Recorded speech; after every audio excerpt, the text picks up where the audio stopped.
Good afternoon, everybody, and welcome to OLC4O. Welcome to another amazing session of OLC4O Term 2B, brought to you by WASA Distance Education Center. I am your instructor, Mike Laverty, and today's date is Wednesday, April the 19th, 2023. We are on class number 3 of, I believe, will be 35 classes together. So about a tenth of the way through. So a lot of stuff to cover. We are looking at Unit 1, and today's discussion will be focused on the first two assignments. So I like to move pretty slowly through the through the first couple of assignments. So I want to give students a lot of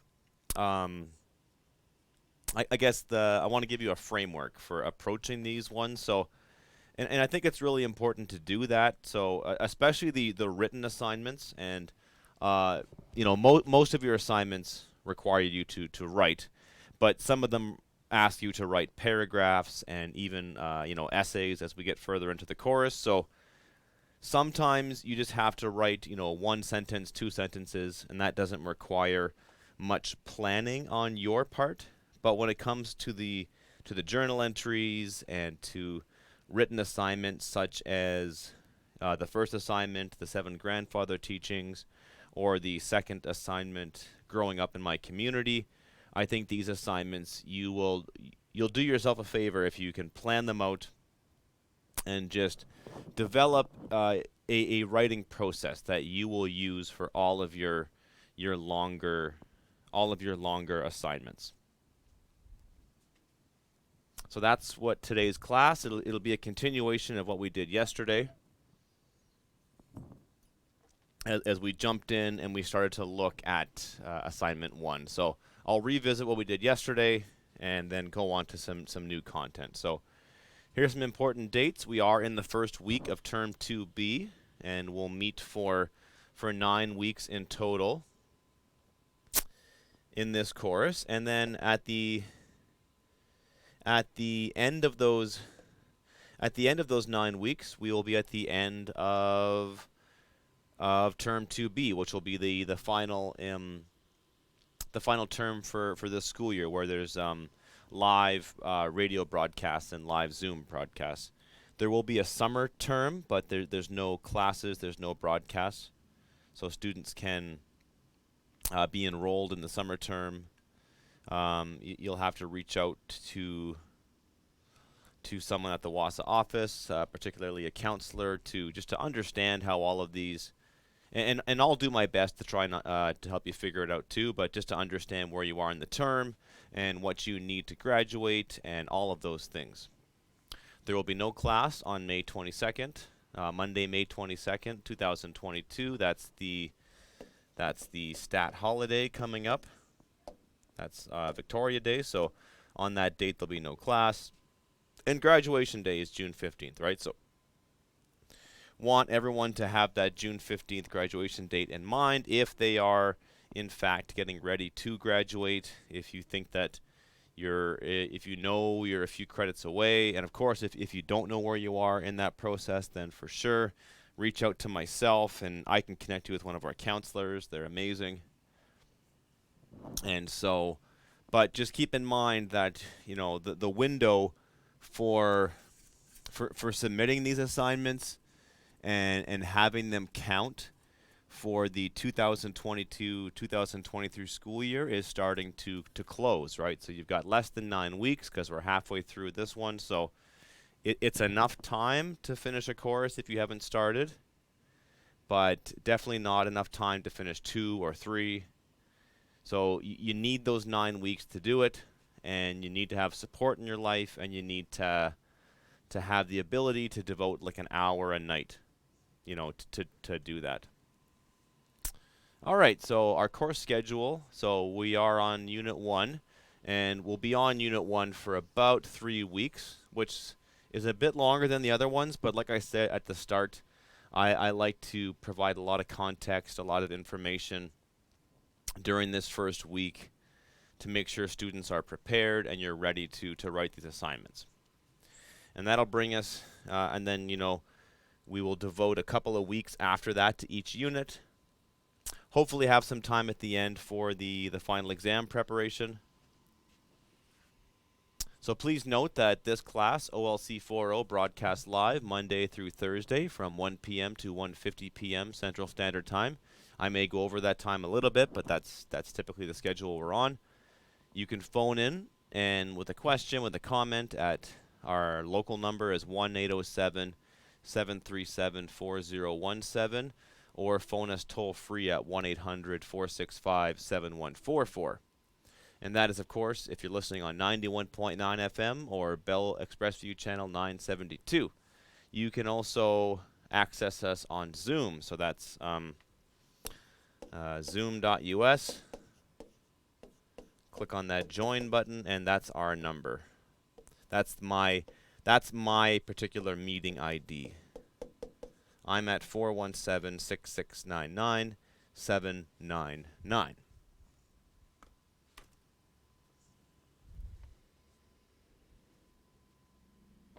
Right. I think yesterday I mentioned that I would do a quick demonstration on how to do that. So let's just see.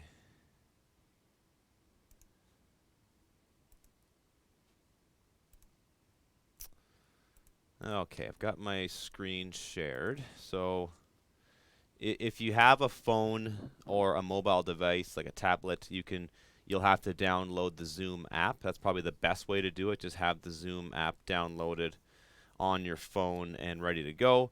If you're on a PC, you go to zoom.us, and up at the top right-hand part of the screen, you'll see Join, Host, Whiteboard, My Account. So you've got to be logged in to a Zoom account. You need to create an account. And actually, I'm not 100% sure on that. You may be able to. I think you need a Zoom account, and then you can just use any email address you have to get a Zoom account. And then you hit join, and that's where you put in the. That's where you would put in the meeting ID. So in my case, it would be 417-6699-799. I don't want to do that right now because it might cause some feedback issues, but that's how you would do it. You would just simply go to zoom.us/join or zoom.us and just click on join at the top. It'll ask for a meeting ID. There's no password. All you have to do is put in that number, and then you are in the meeting. And you can either just listen that way, or you can submit questions that way. See, I'm on Zoom right now. There's a chat feature, right? So you could start a chat and ask a question that way. So just keep in mind that is an option for you. Okay, moving right along. All of the videos can be found on my YouTube channel, Laverty Wassa. Click on that playlist button, and you will see OLC4O. You will see OLC4O Term 1B, which I taught in Term 1B, so that was last fall and early winter. And you're also going to see a playlist that says OLC Term 2B, right?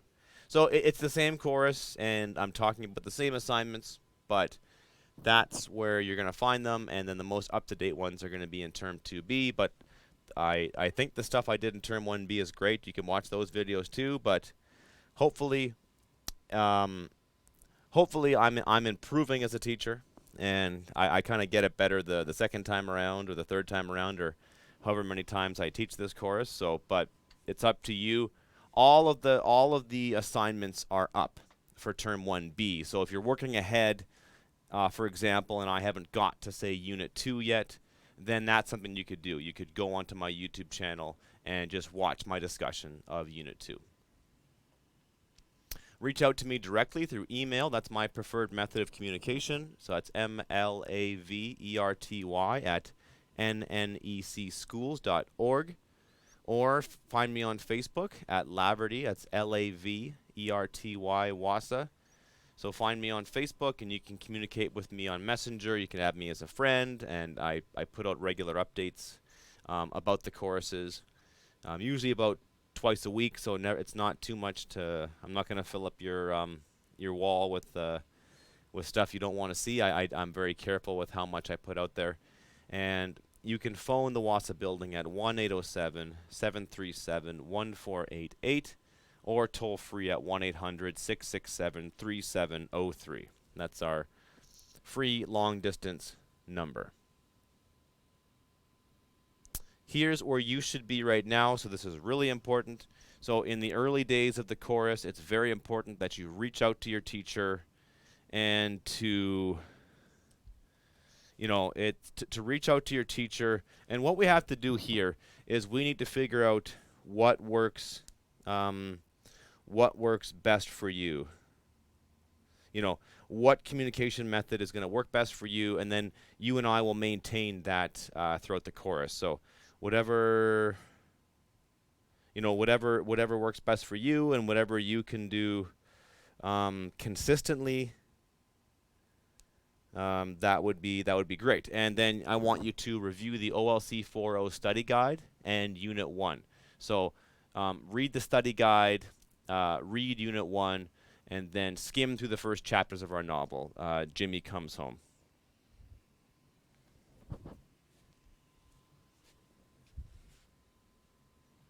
So here's our plan for today.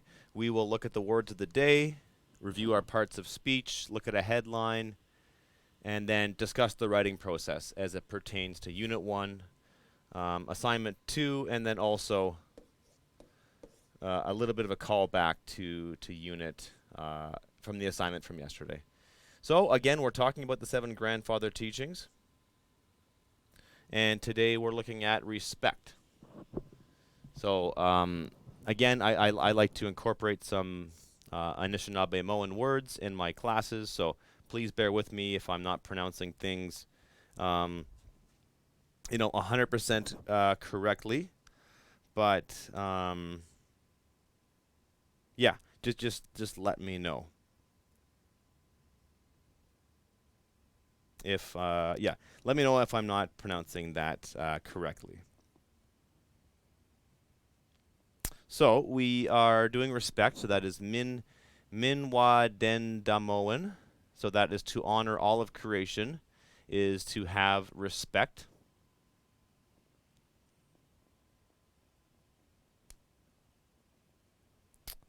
And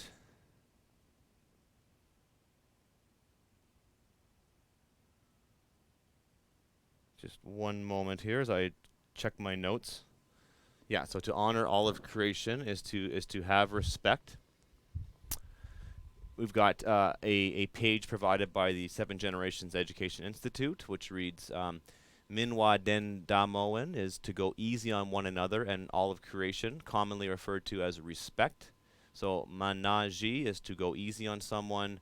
Again, ed from yesterday, it's in a reciprocal way, and win is a way it is done, right? So it's respecting each other, going easy on someone, respecting them, and then they respect you. Respect is represented by the buffalo. The buffalo gives every part of his being to sustain the human way of living. The buffalo respects the balance and needs of others. In English, respect, just like we saw yesterday, love, it can be a noun or a verb. So respect, according to the dictionary, is esteem for or a sense of the worth or excellence of a person, quality, ability, etc. I have great respect for her judgment. It also means relation or reference, so inquiries with respect to a root. Or it can be a verb, so I cannot respect a cheat. So respect is a thing that you can have for someone. I have respect for you. There's a lot of respect for his work in the community. Or respect can be an action, right? I don't respect how you behaved at the meeting, or I highly respect her efforts to be a peacekeeper. Okay, and I would like to have a look at an article today. So this one is how First Nations communities in Northern Ontario choose hope and life. This is another article from the Globe and Mail, and it's written by the famous author Tanya Talega. It was published last fall, October 7th, 2022. And we have a lovely picture of some hockey players. And the caption reads, former Senator Murray Sinclair, that's the gentleman with the cane, stands with 6 members of the KI Kings and team manager Leona Cutfeet. That's her on the right with the tennis shoes at the Choose Life General Meeting in September. Photo courtesy of Leona Cutfeet. That's the team manager. So there's our headline, how First Nation communities in Northern Ontario choose hope and life. We'll have a look at those parts of speech real quickly here, okay? So how, so remember adverbs, sometimes they modify a verb, they modify how something is done, but adverbs also modify entire sentences, or like sometimes the word how can modify everything that comes after it in this sentence. So if we took the word how out of the sentence, it would still make sense. It would be First Nations communities in Northern Ontario choose hope and life. That would just be a statement. But once you add the word how in there as an adverb, it changes the meaning of the sentence. So it's how they're doing that, right? It's not just simply making a statement that they're doing it. It's adding it an additional layer. It's how they're doing it. We're not just talking about any communities. So communities is a noun. But we're talking about First Nations communities, right? So it's an adjective that modifies the word communities. It's in. Remember, prepositions are relationship words. They tell us where something happened, when it happened. We're not just talking about Ontario. We're talking about Northern Ontario, so another adjective. And these communities, what are they doing? They're choosing. That's my verb. That's my action. They're choosing 2 nouns. They're choosing hope, and they're choosing life. And the word and, again, is a conjunction, and it combines those 2 words. This and that. All right, so I love doing this, and I wish we had more time to talk about these articles, but I want to spend 5 minutes just reading the article out loud and just identifying some things that you should keep in mind as a reader, as someone who's studying the English language.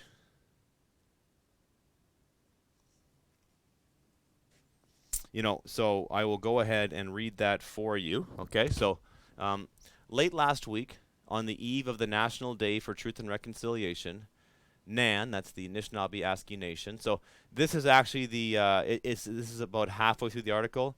So the first time they mentioned NAN, they spelled it out. So just keep that in mind. So if you're using an acronym, like an organization like NAN, the first time you use it, you spell it out. Or you actually say the full name. So in this case, Anishinaabe Aski Nation.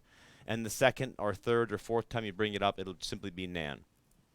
NAN held the first Choose Life annual general meeting in Ottawa. There, Grand Chief Derek Fox, Deputy Grand Chief Bobby Narcisse, and Indigenous Services Minister Patty Hadju signed a Terms of Reference agreement which commits them to negotiating long-term federal funding for the program. In the crowd was Alvin Fiddler, who as the former NAN Grand Chief had pushed for Choose Life to become permanent, not a budgetary line item that could potentially easily be cut by future governments. So in that last sentence, I'll draw your attention to the use of 2 commas, right? So we use a comma after introductory phrases, like in the crowd was Alvin Fiddler. After the Second World War, comma, right? Or, during the rainstorm, comma, my dog was running around, right? So in the crowd was Alvin Fiddler, comma, who as the former NAN Grand Chief had pushed for Choose Life to become permanent, comma, not a budgetary line item that could potentially easily be cut by future governments. So I mentioned this yesterday that often as writers we introduce a person, or we introduce an idea or a concept or a important date, and then we put a comma, and then we explain more about that idea, right? So that's just an important way to use commas, and that just kind of separates our writing. into discrete sort of like just chunks of information that the reader can understand. The article continues by saying there were some other special guests in the audience too. The KI Kings hockey team, which was integral in the naming of the Choose Life program 5 years ago. There, we got a great use of a colon, and that's the two dots, one on top of each other. So we use the colon. Like last night, my wife and I went to an amazing restaurant. Colon, and then you'd put the name of the restaurant, right? So and the way I've been taught this is that, everything before the colon is usually a complete sentence. And then everything after is like an explanation of what came before. Leona Cutfeet, comma, a KI mom and the team's manager, comma. So again, another great example of a noun. So we bring up the name Leona Cutfeet, then we get a comma, then we get more information about her, and then we get another comma. And then we could also use that as brackets if we wanted to. So she remembers that day clearly. The team had traveled to a hockey tournament in Sioux Lookout, Ontario, and organizers had asked if they would honor Alyssa's passing in some way and say something to the youth. But it seemed that the players had been sapped of hope and happiness and were replaced instead with despair and confusion. Quote, we all sat there dumbfounded and at a total loss for words, comma, she wrote on Facebook. So later on, we're going to be looking at how we quote people in an article, so that's important to do. And just pay attention to the formatting. We open the quote with a quotation mark. Once the person is done being quoted, we put some form of punctuation mark, either a comma, a period, a question mark, an exclamation mark, and then we close it off with our second quotation mark.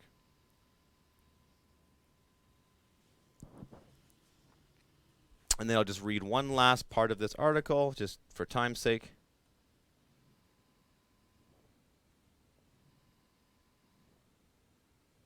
This is what hope looks like.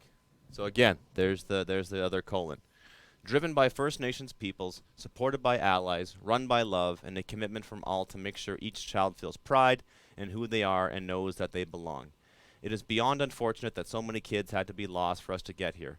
So many families and lives altered forever due to the loss of a child. That is why when communities rise up and chart their own course for meaningful change, we must celebrate. So again, we're talking about Jordan's principle. This duty for the government to step in and provide care for children. I'm not doing that concept justice, but that's basically what it means, and the Choose Life program. So I bring this up because it's impacting several communities in Northern Ontario, several remote First Nations communities, and it's something that you could write about throughout this chorus, right? So I'm not going to tell you what to write about, but I'm just providing you with examples and just potential scenarios and things you could write about and things you could include in your writing assignments. Really quickly, just want to go through a couple of grammatical things. So just want to note that when we talk about the parts of speech, these words can often mean different things depending on the context they're in. So the word fighting can be a noun, an adjective, or a verb. Right? So a Canadian soldier was killed during the fighting in Ukraine. So in this case, fighting is a thing. The boxer needs to develop their fighting skills before their next match. So in this case, we're talking about a particular kind of skills, fighting skills. So fighting is an adjective that modifies the noun skills. Or I am fighting a bad flu today. So fighting is a verb. It's what I'm doing. Right? So it can be a thing, it can be a descriptor, and it can be an action. And this is all to do with tenses, right? So so a verb is, of course, a word that expresses action, state, or a relation between two things. And the tense lets us know when the action took place or it will take place. So past tense, I skated on the ice today. Present, we are skating right now. And future tense, we will skate tomorrow. Having a look at some commonly misused words. So I'm covering some of the material in your unit handout. There is no way that they are going to forget to use their knowledge. So I'm trying to use the word there 3 times in a sentence. T-H-E-R-E is, over there, for example. T-H-Y apostrophe R-E is actually a contraction. 2 words put together, and that means they are. And T-H-E-I-R, it belongs to them. It's a possessive pronoun, if we're getting technical. It's not looking good for my car. Its battery died this morning. So IT apostrophe S means it is. And ITS with no apostrophe means something that belongs to it. You're not getting your money today. Y-O-U apostrophe R-E, again, is the U-R. And Y-O-U-R is a pronoun, something that belongs to you. The principal of my school said his principal aim is to make sure I graduate this year. So I think it was a TV show or something where they said the principal is not your pal.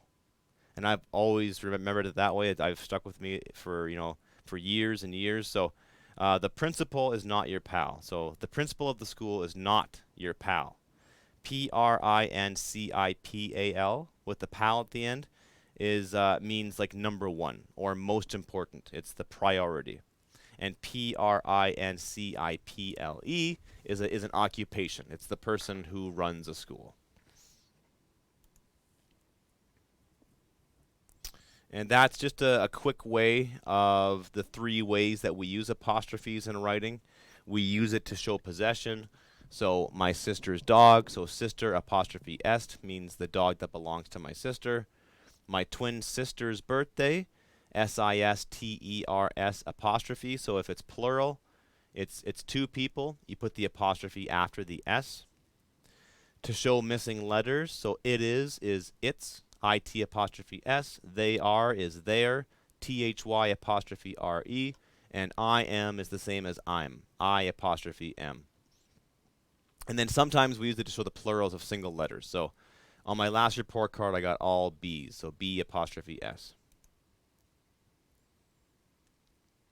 Okay, so we're going to have a look at assignment 2, growing up in my community. So this one is asking you to write 2 to 3 pages, 2/3 of a page to 1 page of writing.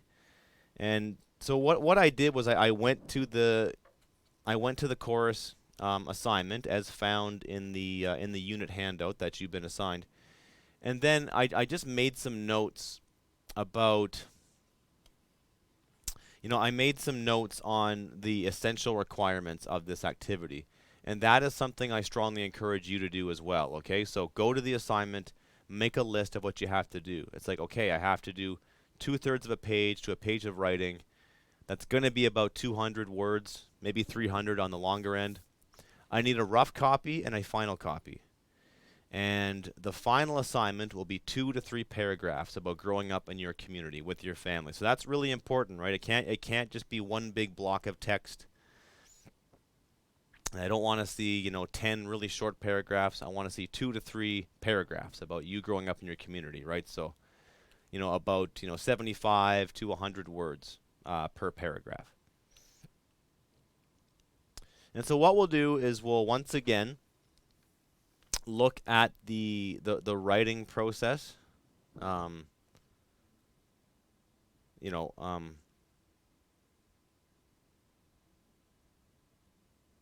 Looking at the writing process, the 5-step writing process, and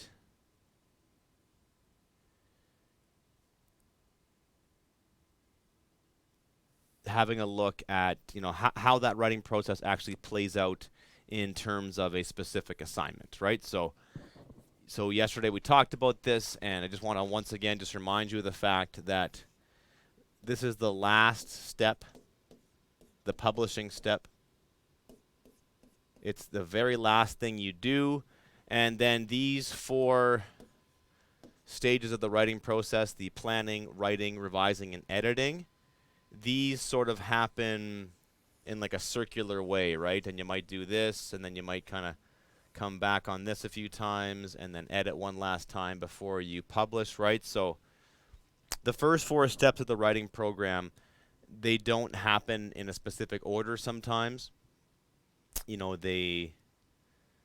but I mean, you do have to write something before you can revise and edit, right? So that's a really important thing. You can't start with editing, because if you start with editing, you're editing a blank page, right? So that doesn't make any sense. But planning and writing, you have to do some planning and some. Well, I guess you don't have to do any planning. You could just simply write. But so step number 2 is essential. You can't go anywhere unless there's some writing on the page.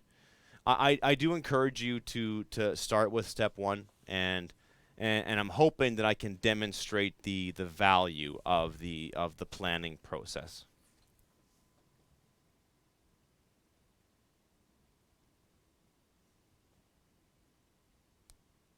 The value of doing that planning process, and figuring out what you need to do to be successful, to get these assignments done, to have them handed in.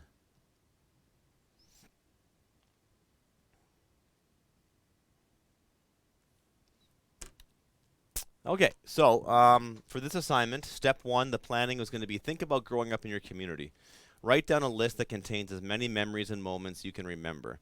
This can be point form, or it can be in full sentences. You can pick your favorite ones. So that's 5 at the most, right? So I'm a big fan of doing this. Just having a long list of things you can choose from, right? And I think that's really important too, is that sometimes our best ideas are the first ones that pop into our head. Sometimes. But you'll find that you'll have a lot of success as a writer if you can just jot down like 10 ideas for a paper, or 10 ideas for a paragraph, or for an assignment, right? And then once you have them all sitting there staring you back in the face, then you can decide like which one is the best, right? So you're going to jot down that list, and then you're going to pick your favorite ones, 5 at the most, and then see if you can find like a general theme. And so, yeah, just given how much time we have left, I think I want to work through assignment 2, and then maybe tomorrow's class number 4, we can look at the editing and the revision process for these assignments, right? So, having some text that we can work with, right? So for assignment 2,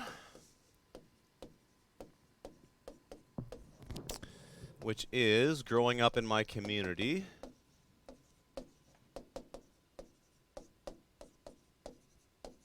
you're thinking about some memories, some things that stand out to you. So for me, it would be playing hockey at the local rink. I've got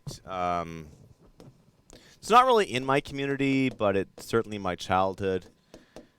Spending time on my dad's trap line, that was cool growing up. I've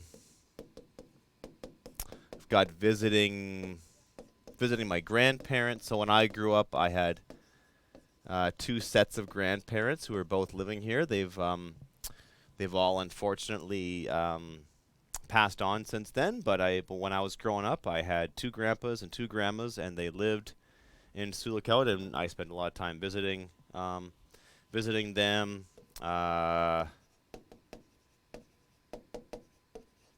Swimming at the town beach.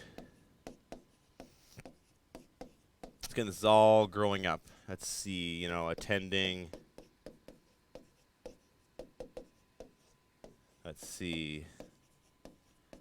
attending elementary and high school in my community growing up.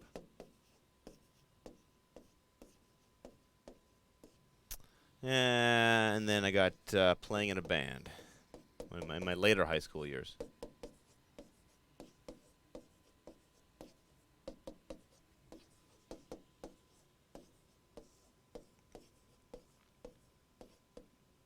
So that is as simple as the planning process can be, right? So sometimes you're not really planning out the whole document. A lot of the times, at least from my perspective, and I'm hoping this works for you, is that the planning process is just a way of generating a whole bunch of ideas and to give you things to go on and to give you things to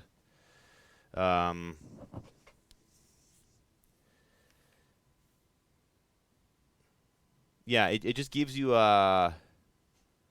it gives you like a jumping off point. That's what I'm looking for here, right? It just once you look at that list and you say like, okay, what can I write about here? What can I what can I choose to write about? And I want to also just emphasize that it's really important to focus your writing, and I mentioned that yesterday. So you really have to find ways to focus what you want to write about. You can't write about your whole childhood in a couple of paragraphs. There's just too much stuff to cover. So what you want to do is you want to cover a few details and just try to see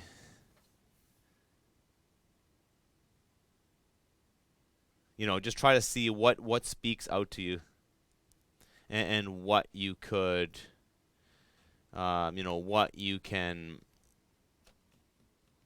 what you can pull off here. So once I've got my list, then I'm going to pick my favorite ones. Could do 5 at the most, but is there a general theme or a way that we could connect all of this? So I've got playing hockey at the local rink, spending time on my dad's trap line, visiting my grandparents, swimming at the town beach, attending elementary and high school, playing in a band in high school. So yeah, I think I like the idea of the trap line. I might spend time talking about that. That's a pretty cool time in my life that I like to look back on, and something that I wouldn't mind writing about, right? And then maybe, yeah, I mean, the first thing I wrote down, so playing hockey at the local rink, and these are sort of like very stereotypical Canadian sort of activities. What to do when you're a Canadian, right? You spend time at the rink, or you, in my case, you spend time on the trap line. Is there a general theme or a way I can connect them? So again, yeah, there's that kind of classic Canadian or stereotypical experience, so I might include that. And like we did yesterday, we have this concept of the idea web or the spider diagram. So if I write down a topic in the middle, so being on the trap line,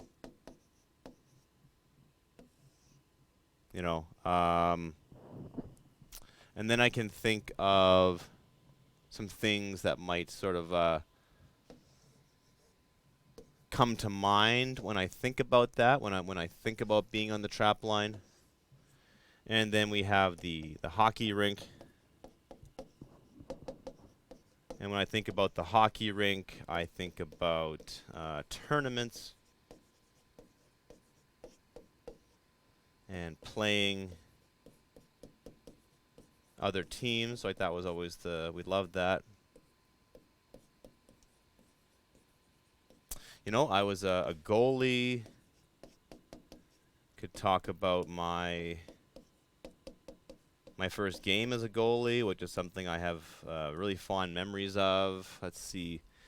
And then I have like the smell, sight, and sounds.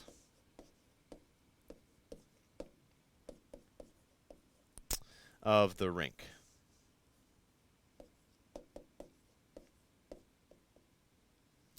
And then being on the trap line, I've got,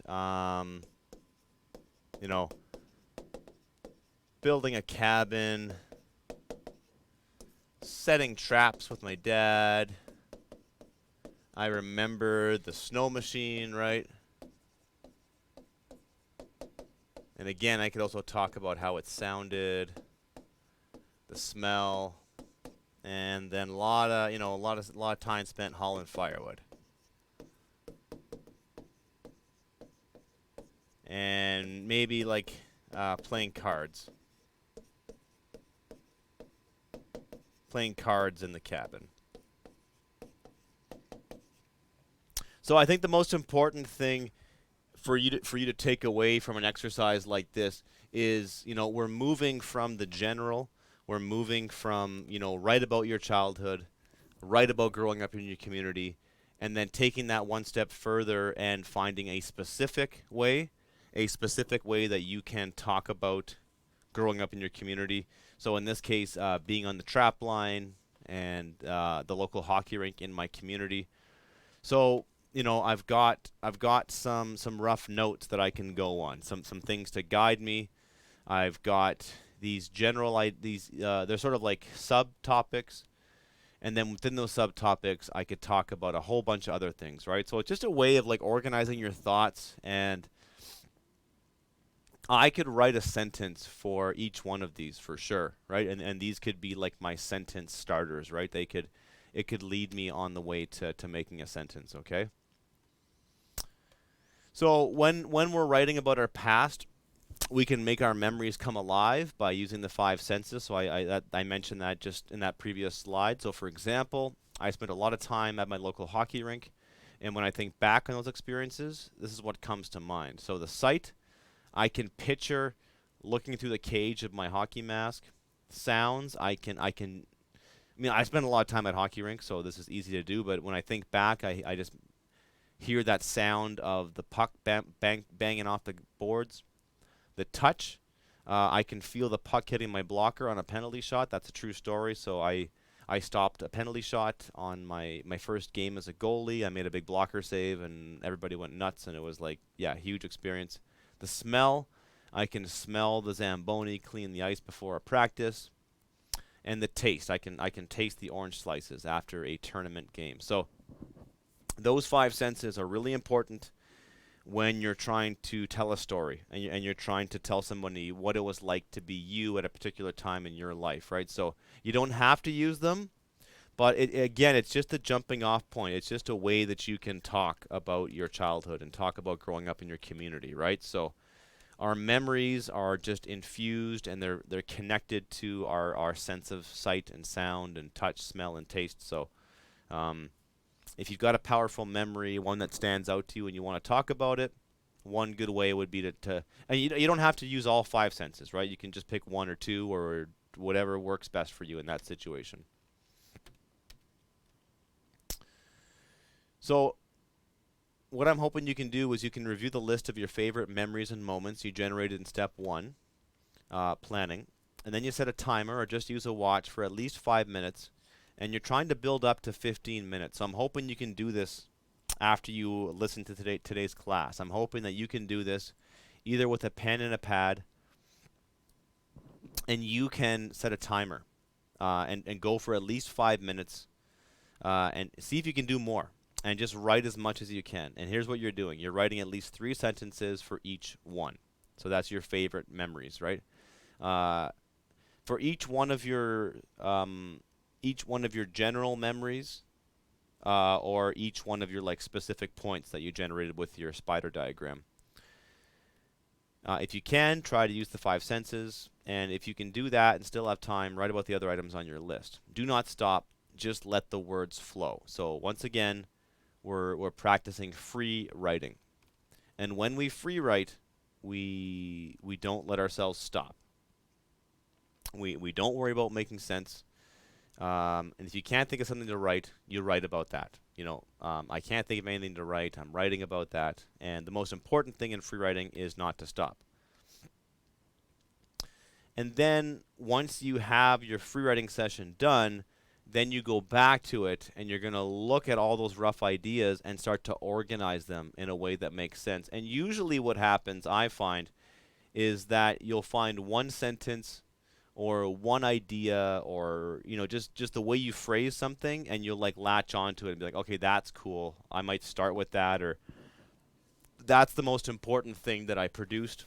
I love that idea, and this works for me, especially if you're if you're writing like a story and you don't know what's going to happen in the story and you just start writing random stuff. You'll surprise yourself with how you phrase a certain idea or a concept. I'm a guitar player and I don't write as many songs as I hope I would, but when I do write music, I will often just record myself kind of jamming in my basement or my garage, and then I'll go back and listen to it, and then I'll find like a 5-second clip or a 10-second clip, and I'll be like, oh, hold on, that was cool. What was I doing there? Because you kind of forget. And same goes with writing. You could write something now, put it aside for a few weeks, come back to it later, and sometimes it's almost like reading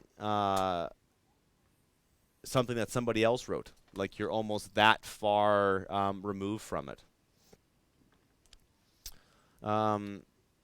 Yeah, so we don't have time to do this, but we'll get back to the we'll talk about revision and how to organize our paragraphs tomorrow, but I'm hoping that this has given you some insights. And what I want to do actually is I'll do another share with you, and I will pull up my Word document.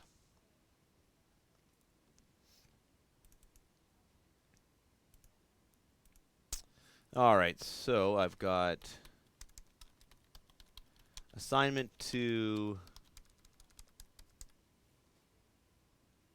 It's always good to just remind everybody about the proper formatting, right? So it's good to have a header at your top. So growing up in my community. And I'm going to put my name. So my name, Mike Laverty. This is April the 19th, 2023. And this is OLC4O, Unit 1. Very important you include this information when you hand in your assignments. So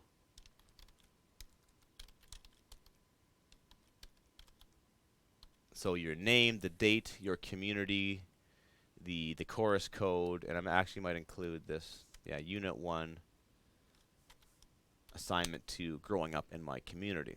And then this is going to be my free writing session. And then if I go back to the material I generated in my planning notes here, so I've got playing cards in the cabin, hauling firewood, the sound and smell of the snow machine. So I might pick that. So my first game as a goalie and playing cards in the cabin.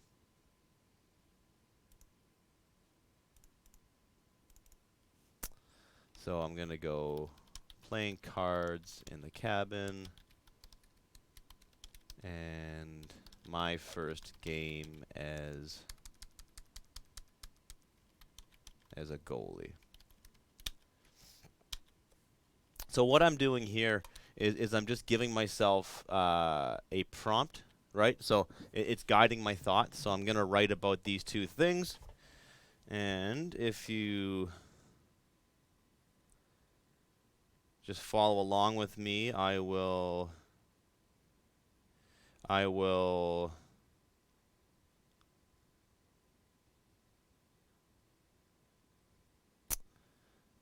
start my timer on my phone, and we will, yeah, we'll just get going, right? So,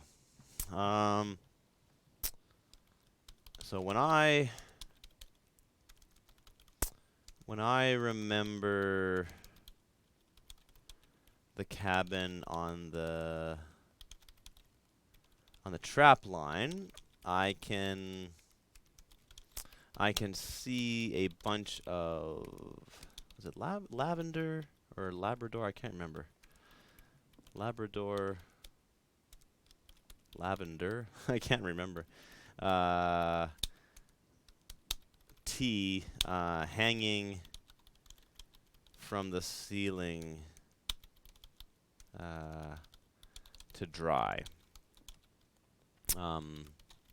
My family would gather around an old wooden table and play Go Fish and Crazy Eights.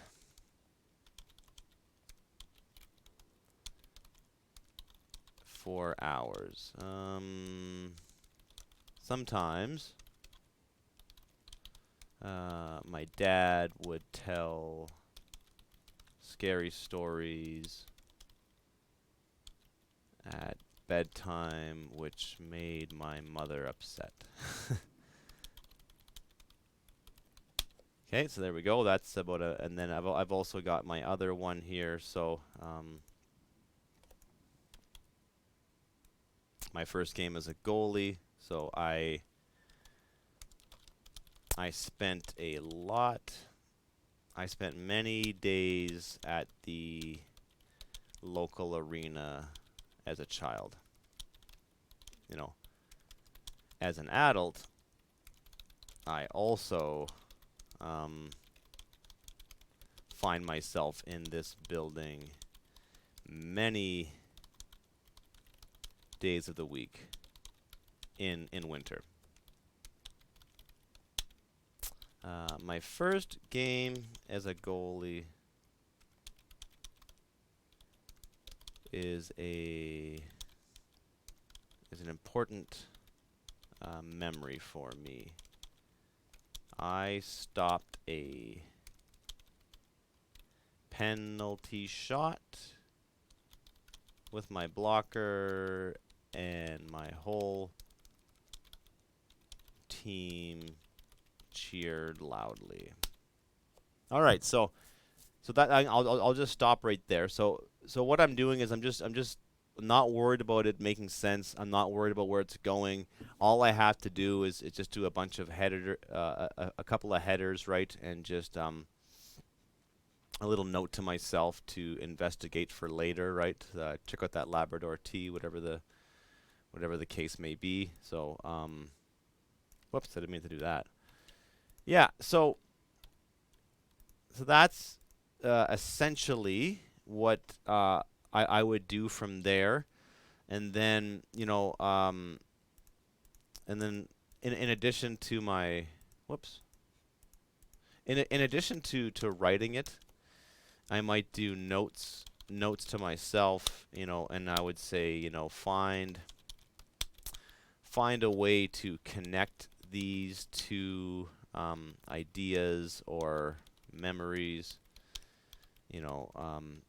Maybe write a sentence that connects them, and this will be my opening paragraph. It could be something like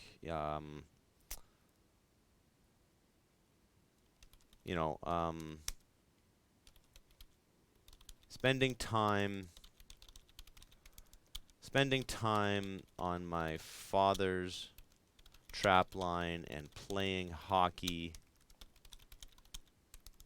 at the local rink are two of my most cherished memories. And that's something, right? So I mean, I might change that. That might be different, but I'm just going to put that at the top, and there you go. I'm off to a start. That's all the time we have for today. Thanks for tuning in. We will pick up this discussion tomorrow. Thank you.